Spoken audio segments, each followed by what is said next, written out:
This episode is brought to you by Dead Man's Wire, the new film from Roquet Entertainment. Dead Man's Wire is the incredible true story of the 1977 kidnapping that turned an aspiring entrepreneur into an outlaw folk hero.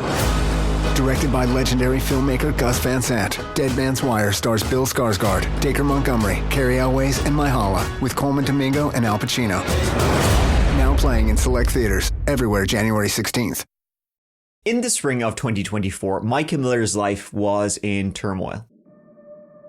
So it's hard because I want to reach out to everybody and tell you how much I love you and I miss you. This is the best way that I know how, so I love you all. I was just kind of battling thoughts of just kind of like human thoughts, you know, things that you want to do. And it's just a fleeting thought, you know, and she had decided to divorce her husband of 6 years, Pastor John Paul Miller. Part 7 today, I want to talk to you about this. Planted or buried. Planted or buried. We all go through tough times in life. We all do really stupid things from time to time, some of us more than others. We all get tested by God. The enemy attacks us. When this happens...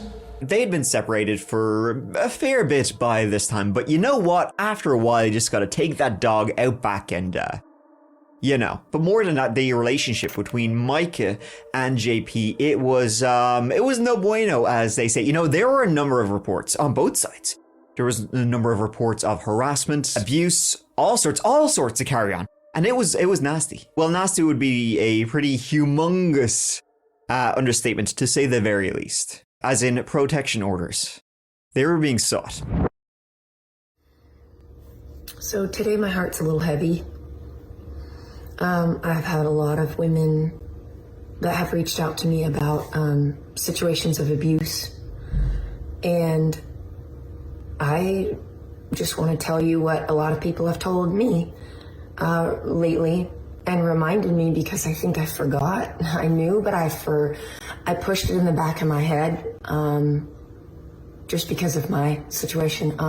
Mica was born in 1994, originally from Wichita, Kansas. And from a young age, Mica was a very talented singer-songwriter, a beautiful voice that would stop you in your tracks to have a go. Circumstances would change. I pray that the fear inside would flee. A person with a very radiant personality and not somebody you would ever forget in a hurry.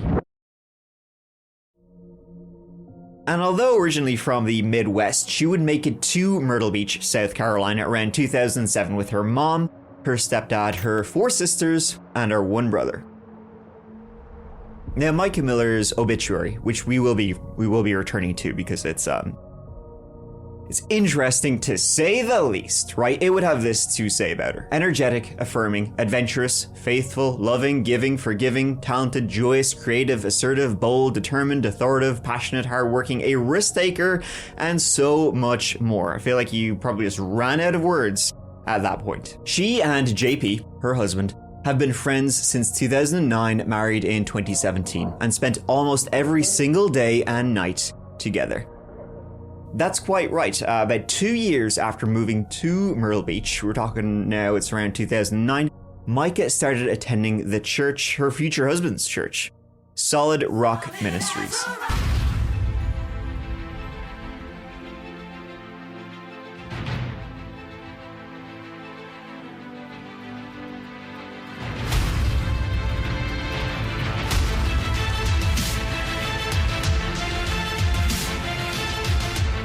This is unironically an actual trailer for the ministry, epic music and all. Feels like I'm about to invade Mordor. You get to dictate for yourself how you live, who you marry, what you do in life. Not even the government dictates. You can murder somebody in America if you want to. You dictate your own morality here in our culture because it's an autonomous culture. That's the culture we live in, and we have to agree on that. And here's why we have to agree on this first. Because if I don't agree with you, or you don't agree with me, and I don't like the way you live, and you don't like the way I listen, I'm going to love you anyway because we're autonomous.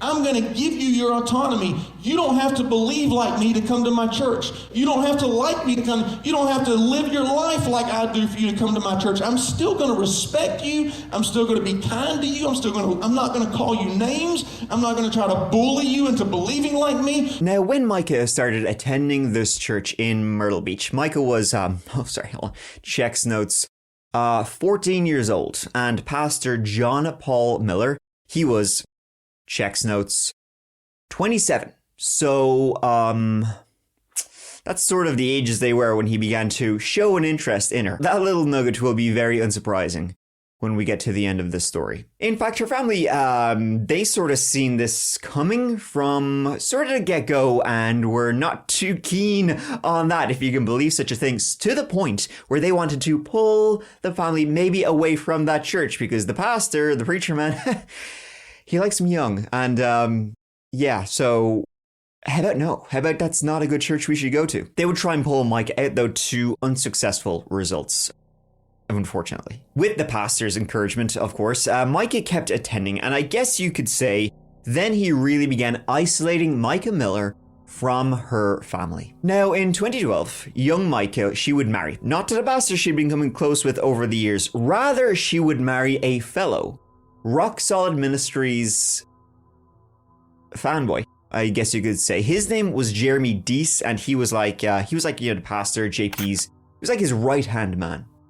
In fact, JP would officiate their wedding. That's how tight, rock solid, I guess you could say, they were all becoming. See, JP was married himself at this time to a woman named Allison. She worked at the church too, and JP and Allison would become pretty close with Mica and Jeremy. Allison would be the one to teach Mica how to drive, for example. Wow, I'm seeing double. 4 Mica Millers. Yeah, they do look quite alike, huh? I'm sure it's fine. I mean, I'm sure it's fine that he will eventually marry a woman who looks sort of exactly like a younger version of his first wife. Is that weird? I don't know. Is that weird? But how did that occur? How did JP and Mica end up together? How did Mica end up Mica Miller? As I said, Mica and Jeremy would become super, super close with JP and Allison. Always hanging out together, always at each other's places. Mica, for example, she would babysit JP and Allison's 4 kids. And the thing was, Mica's husband, Jeremy Deese, he was, as I said, like JP's right-hand man in the church. He would, take care of a lot of the business and basically whatever it needed doing. And so JP maybe would order Jeremy kind of out of town on business trips all the time, leaving Mica alone. And JP, sure you know yourself, you be in there. I'll take care of her for you. Don't worry about it. She's in good hands. Even when Mica was married to Jeremy, JP had her wrapped around his little finger. Like definitely a kind of, gaslighting, right? JP would order her husband away on business trips for days at a time out of South Carolina. And then he would go to Mica saying, "Jeez, your husband, he's terrible. He's leaving you alone all the time." Sure, Jesus, what kind of husband is he? He's some bollocks. He's a shitty husband. And it would be in 2015 that JP and Mica would be caught, well, from the way it's described, like in the act, doing dirties. And both couples would file for divorce in 2015. Now, during this time, a few sort of bits and bobs about JP came out. Sort of interesting, and I guess from where we're going to, sort of relevant. One, for example, he loved sex workers by the cartload. Mad, couldn't get it. Honestly, folks, once you pop, you can't stop. He couldn't get enough of them. And the second thing JP came out willingly telling the wife he was divorcing was that he was sort of like, here, listen, we're about to get a divorce. Before I forget, I may as well, let you know. He's had sexually inappropriate relationships with several underage members of his congregation. You don't have to like me. Yikes. Now, he would blame him, maybe sexually abusing young girls in his church. He would blame that on himself being sexually abused by his own dad, Wayne Miller, when he was a kid. So he'd be like, listen, it's not really my fault, honestly. Now, top men in the church would request that JP undergo a sex addiction program, which he did not do when all this came out. And the underage girls, well, they would refuse to come forward because they were scared of JP Miller.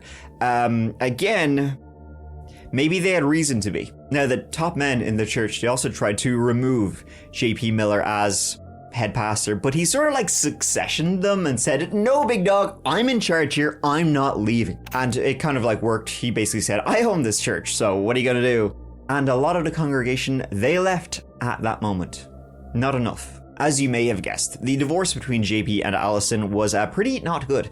There was accusations of stalking, harassment, all the hits, all that good stuff. And of course, you know, they had 4 children together, so that makes everything just like so much more messy. Strangely now though, Allison, I mean, she knew that Mica was now with JP because she had literally, you know, seen them bumping uglies. She was strangely kind of like okay with that because Mica used to babysit their 4 kids. And even though she knew her husband, ex-husband, was an absolute headbanger, she trusted Mica. She felt pretty reassured that Mica was in the home. But Mica will change courtesy of your man, JP Jizza. All that changed 9 years later, in April 2024, when Mica was found dead. By this stage, Mica was herself in the midst of divorce with JP, and he in fact had a new one. Good old Susie. But he still made sure to make time to destroy Mica's life as much as possible. On April 27th, 2024, the morning of, Mica was seen leaving the new home she was renting a number of times. Then, at close to midday, she entered a pawn shop and purchased a firearm. From there, she drove to Lumber River State Park, stopping on the way for a drink and gas. At the park, she called 911. Robeson County 911, what's the address of your emergency? Hi, are you able to trace the location of my phone? You don't know where you're at? A national park. The Lumber River State Park? Yeah, that's where I am. Tell me what's happened. I'm about to self, and I just want my family to know where to find me. Okay, ma'am. Just listen to what I'm saying, okay?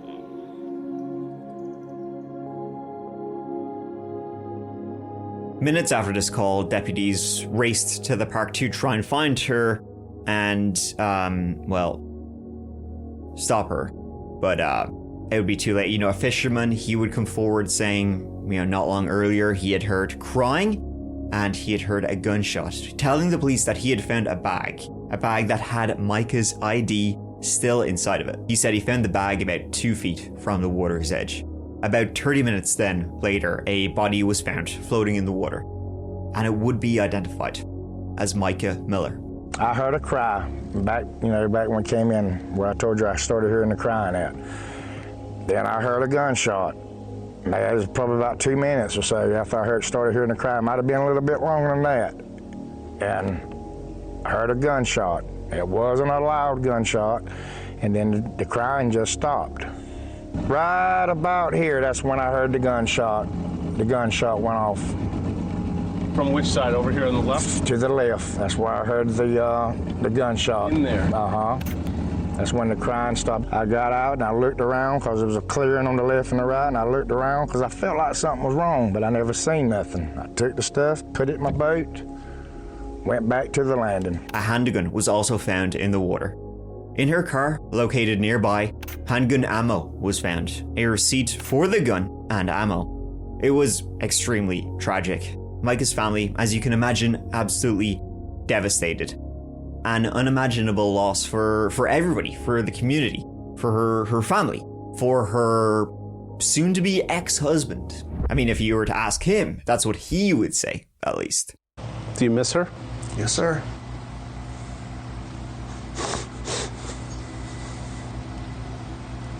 Yes, sir. Let me return to that obituary, by the way, I mentioned like at the top of this story, because it had some real humdingers in there, let me tell you that for free. Mica was a great stepmother and an amazing wife and helpmate. She helped Pastor JP with the church in every way. Mica was the worship leader, graphics designer, youth leader, women's ministry leader, and pastor's assistant. And she did all of this with the utmost integrity and faithfulness. Mica made the greatest of efforts to always be the best wife she could be. She truly served Jesus and her husband with all her heart. She would praise her husband after every church service, telling him he was the best preacher in the world, even if it wasn't true. She also told him he was the funniest preacher in the world, even though that wasn't true either. Mica loved her family so much. How many beers deep was the person who wrote this? It's interesting to say the least, written unusually as obits go. And you know, dealing with like murder and stuff, we've kind of been through quite a few obits, and I think that one takes the cake. Weirdly written for a woman who tragically, died by her own hand, and it really wants to emphasize the point of she loved her husband. She was absolutely mad about him, lads. For fuck's sake, like, don't even ask about it. She loved him to bits, and she made sure she thought he was the fucking dog's bollocks, the bee's knees, everything about him was cool. And so, yeah, good wife. What's interesting is that everything leading up to this would not lead you to believe that. And when this happens, when somebody, goes in the way that Mica went, it affects us all, right? It can affect you, it affects us really when it happens. You ask why. You ask what could you have done differently. Missed opportunities you never forget, and you torture yourself over. Brief little glances, a change in tone. However, the why, that's always the biggest question. Why? Why did they do this? In this case, though, the why is it's pretty straightforward. Maybe even criminally so. Ask the FBI, who are currently looking into this case. Soon after the news spread of Mica's tragic passing, her soon-to-be ex-husband, JP Jizzo, he decided, the best way to handle this, the best way I can let people know, work it into a sermon. The guys will love this. We're not going to do an altar call today. Instead, I'm going to have you stand up and I'm going to make an announcement. And after the announcement, I'm going to ask that you leave church quietly and don't talk about the announcement here in the building, please, if you can. So y'all can stand to your feet. Before I make the announcement, I also want to say that my request to you is that you will continue to come to church and serve and give for the next little bit, because I'm taking a little bit of a break, and I don't want to have to worry about the church. My break may be a few days, a few weeks, I don't know. I got a call late last night. My wife has passed away, and it was self-induced, and it was up in North Carolina. And we're going to have a funeral for her next Sunday here at 3 p.m. And so it's all I can, I'm just kind of going on adrenaline right now. So y'all pray for me and my kids and everybody. And she wasn't, y'all knew that she wasn't well mentally, and that she needed her medicine that was hard to get to her. And so I'm sure there'll be more details to come, but just keep our family in your prayers. And I'm going to let Pastor Randall, my bishop, he can pray. I'll get him a microphone, he'll pray out. And if you have anything you want to share as well, I appreciate it. That was the very next day after Mica died. April 28, 2024. As families go, a bit of an odd one. Now, as much as J.P. Miller would like to portray this as the distressing loss of the most beloved woman in his life, that he is absolutely heartbroken, that's not the true story, if you can believe it. And of course, after Mica's death, there is no better buccal, right, than John Paul Miller, if he does say so himself. Me, God, and my wife is that I was the best husband I could possibly be, and if I went to do it over again, I don't think I could have done any better.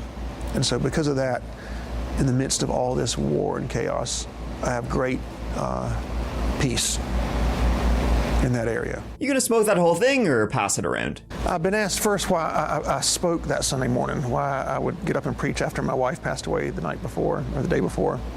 And I don't know if anyone has ever taken any psychology classes that could help me understand exactly what I should have done. Kind of clears up the mystery of who wrote that obituary. Anyway, thanks for that. Now, true, all of that, I mean, maybe I missed it, but I don't think he mentions how he hired PIs to follow her every move. He would stalk her, he would post pictures of her naked online, he would berate her in front of his entire congregation, and he would leave post-it notes around the house saying how awful she was. Maybe Mica had enough and shit hit the fan. Because JP's story and the truth, they don't often see eye to eye. I'm going through a lot, and it's hard, and it's my cross to bear. It's the thing that God has put in my life to deal with, and I don't want to bring a lot of people into it. I'm trying to get my priorities straight right now. And that's making sure that my heart doesn't have any unforgiveness, bitterness, resentment, just forgiveness and hope for the future and peace. It's hard because I want to reach out to everybody and tell you how much I love you and I miss you. But this is the best way that I know how. So I love you all. I miss you. Thank you for your love and support over the last couple years. So keep praying for me. Thank you. JP himself was born in 1980, a native of South Carolina. Himself, the son of a preacher man named Wayne Miller.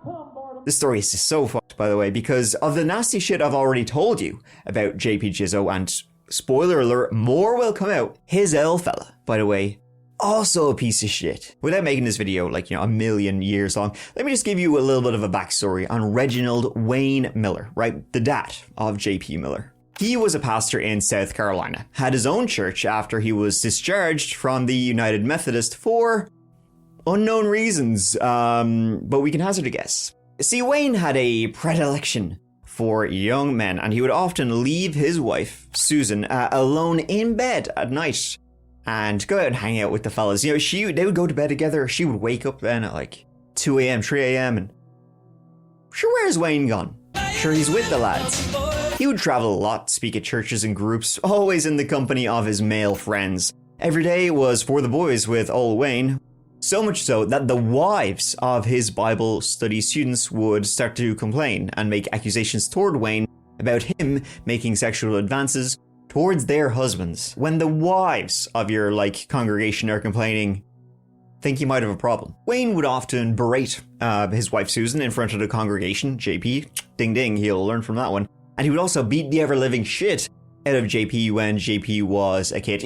Wayne was, He's a real fire and brimstone sort of guy. He's sort of the guy who'd say, all the gay people are going to go to hell, while in 2006 he himself would be arrested for exposing himself to a male undercover cop in a bathhouse. There were also claims that he essentially used, students of his Bible lessons as basically slave labor, and also accusations of sexual boo-boos in Pakistan, so he got around. And JP Miller himself would make accusations that he had been sexually abused by his dad when he was a kid. No, not sure if that actually happened at all, possibly. I mean, Wayne sounds like real sack of shit, but JP will then also later use this as this, get out of jail free card that he has. Now, the J-Dog himself, he would graduate high school in 1997, and he would say that standing up, talking in front of a crowd was something that always interested him. Because he's an egomaniac and loves the sound of his own voice, who knows? Who knows these things? Probably, though, I think. If there was something else he loved, it was also being a bit of a horrible bastard. In 1997, he had a son out of wedlock. In 1998, he basically hit and ran a woman, twice in one incident. And in the year 2000, he married Allison, and together they would have 4 children. Now, he also from time to time would be arrested for assault and battery and domestic abuse. It never really went anywhere though, and he never did any serious time. We learn how to forgive quickly.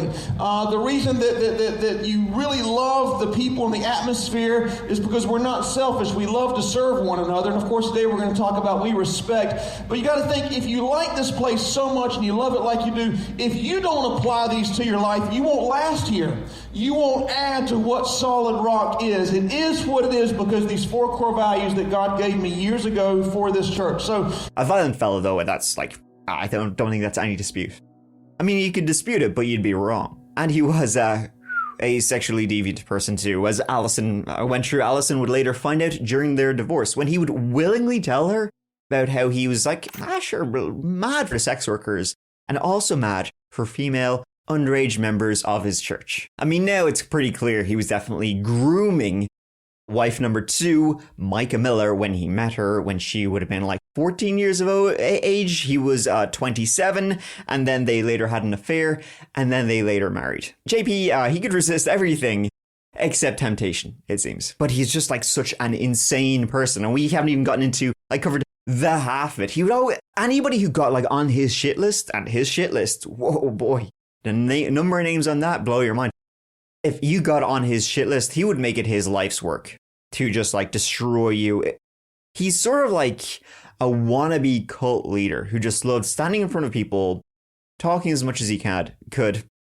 He was clearly mentally ill, but he also had like zero charisma, which usually you would want in a cult leader. Not him at all. He was a charisma vacuum. Like in this video. JP. You alright, man? You okay? Huh?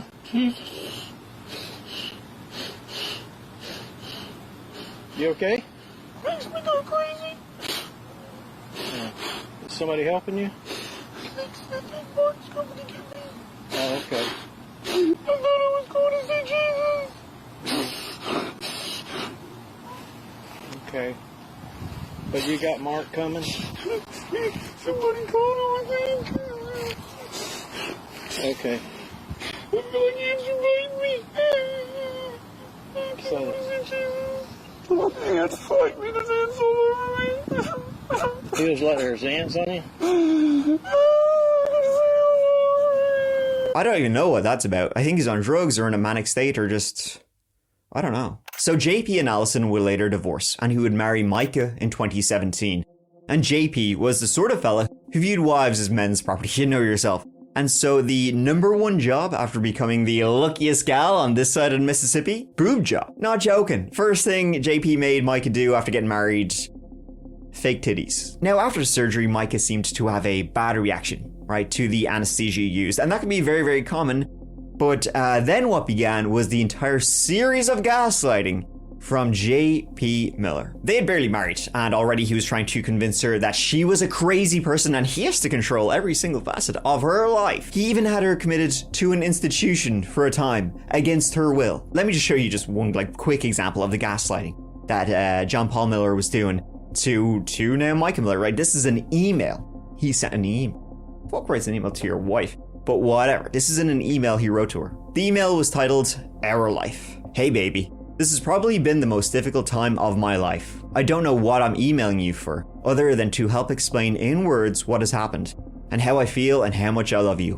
1. Our future. Let me first say that many doctors and nurses and caseworkers and friends with experience in being in a relationship with someone who is bipolar have all been preparing me for what could be the worst case scenario. One of your nurses even told me, you may only see the wife who you married once every several months. Her personality disorder could regularly be someone who you don't even know. They have warned me about making sure you take your medicine. They warned me about your water intake and helping you get proper sleep, and how I may have to watch you and take care of you the rest of your life. Several professionals have talked to me about getting a counselor who I can go to on a regular basis about my emotional needs and my stress and fears, all in dealing with all of this. Oh, well, fuck. Oh my goodness. Well, Jesus Christ. The fucking hard out life he has there, isn't it? Making himself, the victim and not so subtly, really, gaslighting her that she's a crazy mentally ill person. Ooh, I'm the real victim here. I have to go see a counselor to deal with you. This is freaking great. This is like narcissistic sack of shit 101 right here. You don't have to like me. It'd be hilarious how like egomaniacal he is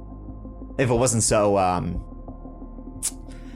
And JP would talk about all this in his sermons. Tell anybody who listened, his wife is crazy. He can't believe a word she says. She speaks in strange languages and sees things that aren't there. I mean, he really tried to drive her insane by telling her she was insane. And by the by, like everybody who knew Mica Miller would say she never had any mental health issues like ever in her life until she married old J-Dog. She was totally controlled, brainwashed, I mean, sure, all of that. And after that, it gets like even better. In 2021, JP, he began, drumroll please, another affair.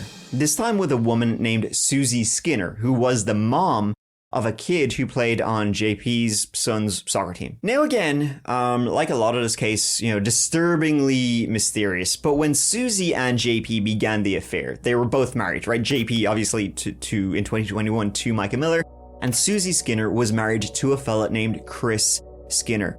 Now, Chris Skinner, he was this motivational, inspirational author and speaker. He was a quadriplegic. paralyzed from the neck downwards. He had been in a car accident like 20 years previously. Chris Skinner learned of the affair his wife and JP were having, and he went to JP and said, leave my wife and kids alone.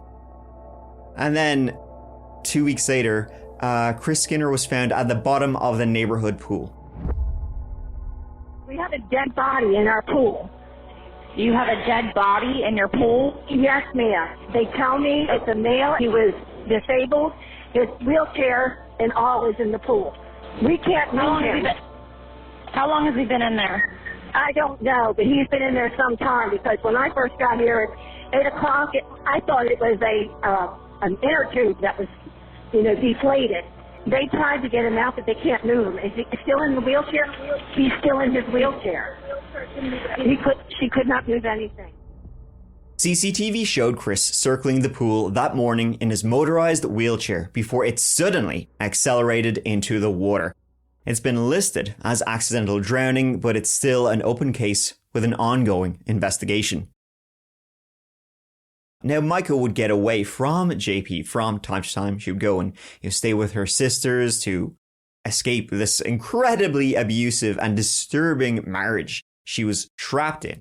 And of course, every time she did that, she went to her sisters. They would get a text, boop, boop, boop, from JP saying, ha ha, I have a gun. See you soon. The gaslighting, the calls to police, the physical abuse, emotional abuse, shit-talking her to hundreds of people during his sermons. It was awful. Mica worked at a local restaurant, and she always went into work with long sleeves to hide the bruises on her arms. Eventually, Mica would leave him for the final time. They separated in January of 2023, and then in October of that year, the divorce was filed. But that didn't change things really that much, unfortunately, for Mica, because of course they were still married until that divorce was finalized. So in February of 2024, Mica would be involuntarily hospitalized by JP again for 48 hours, saying she was going to, do something to herself, right? And the thing was, when she was involuntarily hospitalized for that 48 hours, it just so happened to be around the time she was trying to gather a load of documents for her attorney to, show the divorce lawyers and the divorce judge and all this stuff about how horrible her husband was being. And then when she got out of the hospital, after 48 hours is like batshit bananas to me, by the way. After she finally was released, all of that was gone. He would steal her car. He would hire private investigators to follow her around. He would log into her social media profiles and yap away to whoever he possibly could yap away to, making her sound as insane as possible. Walk away. I'll show you the pictures. Do you want to go to jail? They'll be on Facebook in a few hours. Alrighty, you'll be in jail in a few hours. Walk away. He would slash her tires. One time when Mica was getting her car fixed, she brought it to the garage. A mechanic was looking at her car and he says, do you know there's a tracking device on your car, by the way, we found when we were fixing it? Look at that. She would try and obtain a restraining order. Mica would say she was fearful for her life. And I don't blame her. He would continue shit-talking her on social media, in his church, to the family. He would say she was begging him to let her come back. One of the last things she said to me was, she says, I want to come home, but my family won't let me. And I said, well, baby, you can come home. She said, nope, they'll never talk to me again if I come home. If I take my medicine, my dad will be disappointed in me. I said, baby, who cares about any of them? What do you think God wants you to do? He even posted a topless photo of her on social media. And a police report would be filed, stating that somebody was transferring money from the church that JP ran to Mica's own personal bank account. On April 25th, 2024, JP was served with divorce papers and also a no contact order from Mica Miller. That same week, Mica paid her attorney $5,000 as a retainer, and then also that same week, she reported JP to the IRS because JP and the church, they had been through like 5 accountants in just a couple of years, which is an interesting thing to do. Either you're firing those accountants or they are leaving because they don't want to be associated with all the money stealing shitty shit you're doing. Then, on April 27th, Mica drove to a pawn shop and bought a gun.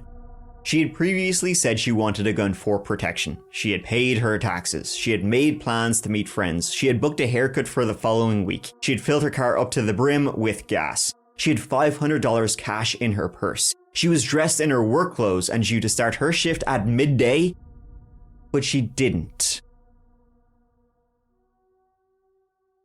Now, JP would be confirmed to be in South Carolina that very day. He was at an event in Charleston, and that has been, totally verified. But Mica's actions just seem so strange if she did drive out. She did all these things, then drove out to a state park while she was supposed to be in work, left her car there, walked out into the water, and then called 911 so that they knew where to find her before just ending it all. And so people have speculated what really happened, what was going through Mica's mind, or what was going on around her. Was she followed? Because JP had put a tracker device on her car multiple times. He had also hired private investigators to follow her around every single day. And less than 48 hours earlier, he had been served with this no contact order and divorce papers. So I can imagine he was not in the best humor. Was there anybody else out there in the park that day? Mica's body was found 130 feet from where her phone, purse, and shell casings were found. The casings were not near the gun. And casings, not one casing, which, you might think, but 2 casings and a live round, though only 1 gunshot was heard. And then, of course, she also allegedly told her sister this one time, and this was in a sworn affidavit, if I end up with a bullet in my head, it was not me. It was JP. Now, having said all that, she also, again, allegedly had a failed attempt on her own life about a year previous when the bullet it jammed in the gun. And I pulled the trigger. And the bullet got caught in the gun. And that was God. However, no autopsy was done, and Mica's family would say that when they went to view her one final time before she was cremated, so now no autopsy can be done, period, they would say that when they were looking at her body, that she was covered in bruises and scratches on her arms. They would describe them as what looked like defensive wounds, and in the CCTV from before, the day she died, from before she went out to the park, she didn't have any of those bruises or anything on her arm. Now, in fairness, it can be hard to tell with CCTV and with the resolution of the video, but it's interesting, to say the least. Since there were multiple shell casings found and a live round found, it already didn't make much sense. So it would seem that they would automatically do a complete toxicology, not just blood alcohol, and a complete autopsy, which they did not do. And we're just devastated that they didn't, because John Paul rushed the cremation process. During the 911 call, she's so slow, and so, with the bruising on her hands and on her arm, scratches on her hands, indicating defensive wounds. She had scratches on her arms on her hand. And the coroner in training had the chief coroner with her, but she spoke out and said, well, maybe that's from when they retrieved her from the water. And I said, okay, of course, maybe. Was there blood in those scratches and such? They had no answer. Very disappointing. So I basically said the scratches indicate some type of scuffle or something, because the area where she was, there was no trees or anything anyway. There was no trees in the water. There was nothing there that would have scratched her hands the way they were. I mean, like this. So, it showed, it indicated that there was, some type of pressure. So after she bought the gun, which she said she needed for her own protection, did something happen after she bought the gun, but before she ended up in the park? It's pretty dark. I guess what's even darker, a text JP Miller sent to Mica's family the day she was found dead. This is it's real something. It's really something. I'll give him that. Don't know what. Not good. This is what happens when you try to encourage somebody to divorce the person they love and tell them they don't need medicine and that they're not ill when they are. Good job, Francis family. Then he had a memorial for her, which, just watch it. You know, everyone knew how beautiful she was on the outside, you know, but only, I think, a spouse knows how beautiful that person is on the inside. So I want to take a few minutes to just kind of tell some stories and just share some things about Mica that may, I don't know, shock you or help you get to know the more intimate side of her. I got this lay next to her body and spent time with her body about 4 times this week, and each time it still didn't hit me. I thought she was going to wake up, you know.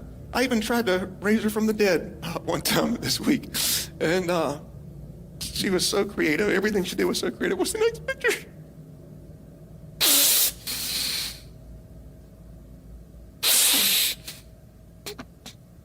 What's the next picture?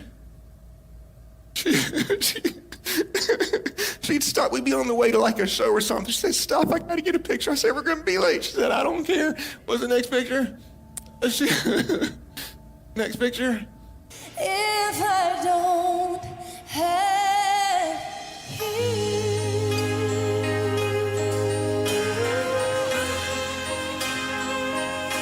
if I don't have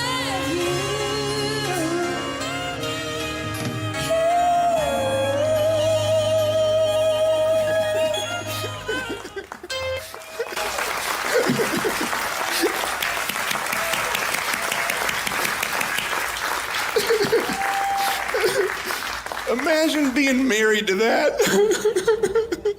It was like that in our house all the time. Y'all eating. Pastor Randall's going to close in prayer. We'll play a song as we exit, and this made the news, like big news. Rallies and memorial services were held over the weekend for 30-year-old Mica Miller. She was the wife of John Paul Miller, the pastor of Solid Rock Church in Myrtle Beach. There had been speculation about her death. The couple was in the process of getting a divorce, and weeks earlier, Mica had posted a video speaking about abuse in the marriage and said that she was afraid for her life. I came out today to support her, to support her family, to support her story, because her story is important and it needs to be heard. People trying to find out exactly what happened to Mica. My theory of how Mica died, well, I know she was pushed to the brink. I know that there is no reason for her to be out there in that area. We've never been there. She's never been there. This morning, an unexpected twist in the death of a South Carolina pastor's wife. The sheriff announcing the FBI and U.S. attorney are helping in the Mica Miller investigation. The 30-year-old calling 911 moments before she was found dead at a state park in North Carolina on April 27th, about an hour north of where she lived in Myrtle Beach. There's got to be some accountability here. Mica's death coming just days after she told a police officer she was scared for her life, finding a GPS tracker on her car and a razor blade in her tire. She and her husband, John Paul Miller, were in the process of separating. And it just kept snowballing and snowballing. Things continued. As you can imagine, protests at the church, justice for Mica Miller, because even if what happened that day is what the police have so far determined it is, what led to it is horrific. No people, no church! No people, no church! No people, no church! No people, no church! Blood is on your hands! Yes. On your hands! Mica's blood is on your hands! JP still continued to be the same old guy. I mean, after it all came out, Susie denied being in a relationship with JP, saying they were just friends. Maybe because of calls like this one I'm about to play for you. This is a call from a neighbor of JP Miller, saying he's seeing all these sex workers at JP's house. And maybe he's like trafficking and beating these girls? What? This is Horry County Dispatch. Can I help you? Sure, I was talking to a lady. She sent me you. Okay. What I'm calling for, we're in the neighborhood of Cascades. This is where that preacher guy, which everybody knows he's crazy out here, and his wife apparently, which we know she didn't shoot herself. And he's had a bunch of Filipino girls or something. I don't know if what's going on in there. But the neighbor also saw him beating one of those girls up. The mail lady said she went by there and there's young Filipino girls, you know, all that sex trafficking and all going on. Mm-hmm. I heard he was involved in that, but I'm not saying it because there's a lot he was into. Okay. and with little girls and all, and that's why it's going to all come out in the long run. Over the following months, there would be interviews, speculation, rumors, and protests. The people who were saying justice for Mica are raising money for the people who caused Mica's death. They're using the money to sue the man who kept her alive for 7 years and did everything he could to help her, and his church. I don't even get that. I don't understand it. I need somebody to explain that to me. All I can think of is there's evil in the world. That's all. That's the only answer I have is that Satan is at work in the world. The FBI would get involved in the case. J.P. Miller would marry again, this time to who else, of course? Susie. However, in 2024, a lawsuit would be filed against J.P. Miller and Wayne Miller, his dad, accusing J.P. of sexual assault. Like horrendous sexual assault. For years, John Paul Miller and Reginald Wayne Miller have presented themselves as devout religious leaders. They built their reputations in the Myrtle Beach community and beyond as men of faith, dedicated to spreading God's word and training future church leaders. But this image was a lie. Behind their religious facade, John Paul Miller and Reginald Wayne Miller engaged in sexual abuse and predatory conduct, often targeting minors. They used their positions of power to manipulate and exploit vulnerable victims while concealing their actions from the public. This lawsuit from a Jane Doe states that in 1998, she was attending his church one time. Like when it was empty, JP lured her into his dad's office and then out to his truck outside. And in the truck, he attacked her, sexually abused her out there. Afterwards, she was in shock. She sort of just repressed what was happening, what had just happened to her. But then, decades later, in 2023, she randomly bumped into JP Miller in Myrtle Beach again. Just randomly. Hadn't seen him for decades. And when she did, he sexually assaulted her a second time, sticking his hand down her pants. This then brought back the memories of the first attack. Then, when she heard about Mica Miller's suspicious death, she began to file this lawsuit because, everybody needs to know. And a second Jane Doe then would come forward about a month later, saying a very similar story. He had assaulted her, she had tried to tell people, but his dad, Wayne Miller, covered it all up, shut that shit down. Then, in December 2025, John Paul Miller was finally arrested. This week, the United States Attorney's Office indicted Myrtle Beach pastor John Paul Miller on charges of cyberstalking his late wife and lying to federal agents. The indictment describes some disturbing allegations of harassment. A marriage should be a place of peace and support, and it turned into a nightmare for Mrs. Miller. When John Paul Miller was confronted by FBI agents about this, the allegation is that he lied to the FBI agents in an interview. He was arrested for cyberstalking Mica before her death and for making false statements. The indictment alleges that beginning in November 2022, Miller sent unwanted and harassing communications to his estranged wife until her death on April 27, 2024.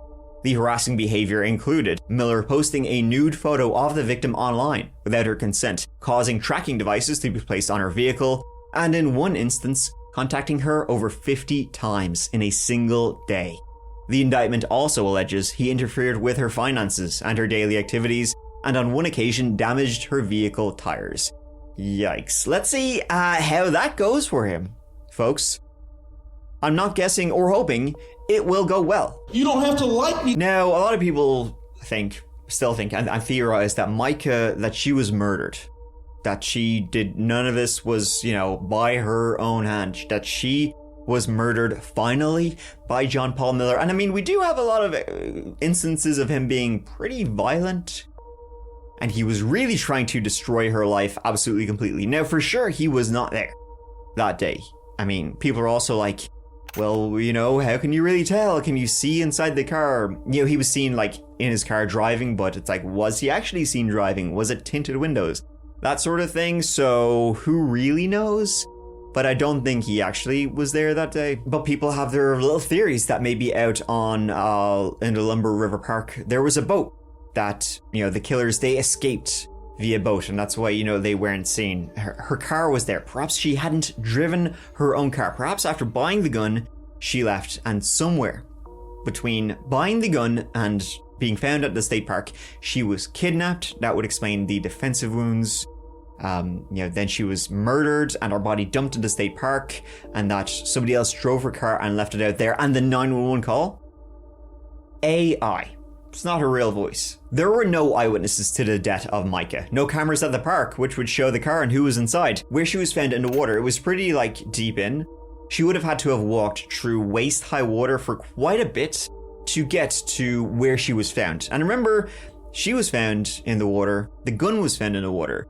But the bullet casings were, found over there, right? She called 911 saying she wanted to be found so her family would know, where to find her.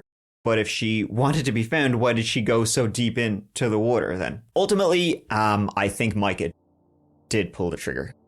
I think so, but I think somebody else is certainly responsible for her death. Whether there will be charges ever filed for that, we can only hope, but it certainly seems like there was a predator out there acting for a long time. A long time. Only 2 victims have actually come forward with those lawsuits. I can guarantee you, bet your bottom dollar, there's a metric shit ton probably of other ones. There was the ones even Allison knew about, but they never came forward because they were scared of him. I think they had good reason to be scared of JP Miller when you look at what he did to Mica. Gaslighting her, involuntarily hospitalizing her in mental institutions, driving her to the point where she went out into a state park and saw the only way out was with a gun. He was never held accountable, free to do whatever he wanted. Whether that will stop for good, keep an eye out on the case of JP Miller and Mica Miller. But that is everything in this story up to date, but there will be more, so look forward to that.